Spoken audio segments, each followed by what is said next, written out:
पार्वतीने शंकराला विचारले, महाराज, सर्व व्रतात चांगलं व्रत कोणतं? श्रम थोडे आणि फळ पुष्कळ असं एखादं व्रत असलं तर मला सांगा, आणि मी कोणत्या पुण्याने आपल्या पदरी पडले हेही मला सांगा.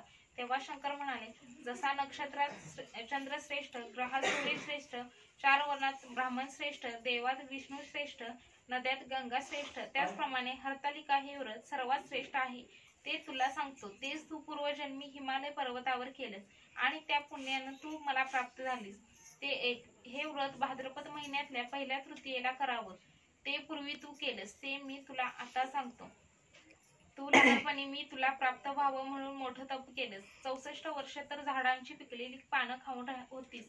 थंडी, पाऊस, ऊन ही तिन्ही दुःख सहन केलीस. हे तुझे श्रम पाहून तुझ्या बापाला फार दुःख झालं आणि अशी कन्या कोणास द्यावी अशी त्याला चिंता पडली. इतक्यात तिथं नारद मुनी आले. हिमालयानं त्यांची पूजा केली व येण्याचं कारण विचारले. तेव्हा नारद म्हणाले, तुझी कन्या उपवर झाली आहे, ती विष्णूंना द्यावी. तो तिच्या योग्य नवरा आहे. त्यांनीच मला तुझ्याकडे मागणी करण्यास पाठविले आहे, म्हणून मी इथं आलो आहे. हिमालयाला मोठा आनंद झाला. त्याने ही गोष्ट कबूल केली. नंतर नारद तेथून निघून विष्णूकडे आले. त्यांना ही हकीकत कळवली व आपण निघून दुसरीकडे गेले. नारद गेल्यावर तुझ्या बापाने ती गोष्ट तुला सांगितली. ती गोष्ट तुला रुचली नाही, तू रागावलीस. असं पाहून तुझ्या सखीनं रागावण्याचं कारण विचारलं. तेव्हा तू सांगितलंस, महादेवा वाचून मला दुसरा पती करणं नाही असा माझा निश्चय आहे. असेच असून माझ्या बापानं मला विष्णूला देण्याचं कबूल केलं आहे. याला काय उपाय करावा? मग तुझ्या सखीनं एका घोर अरण्यात नेलं. तिथं गेल्यावर एक नदी दृष्टीस पडली. जवळच एक गुहा आढळली.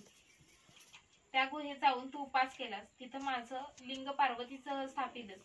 त्याची पूजा केलीस. तो दिवस भाद्रपद शुद्ध तृतीयेचा होता.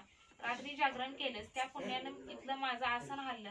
नंतर मी तिथं आलो. तुला दर्शन दिलं आणि वर मागण्यास सांगितलं. तू म्हणालीस, तुम्ही माझे पती व्हावं याशिवाय माझी दुसरी इच्छा नाही. नंतर ती गोष्ट मी मान्य केली व गुप्त झालो. पुढं दुसऱ्या दिवशी ती व्रतपूजा तू विसर्जन केले. मंत्रिणीसह त्याचं पारण केलंस. इतक्यात तुझा बाप तिथं आला. त्यानं तुला विचारलं, इकडे पळून येण्याचं कारण विचारलं. मग तू सर्व झालेली हकीकत त्याला सांगितलीस. पुढं त्यानं तुला मलाच देण्याचं वचन दिलं. तुला घेऊन घरी गेला. मग काही दिवसांनी चांगला मुहूर्त पाहून मला अर्पण केलं. अशी या व्रतानं तुझी इच्छा पूर्ण झाली. याला हरतालिका व्रत असं म्हणतात.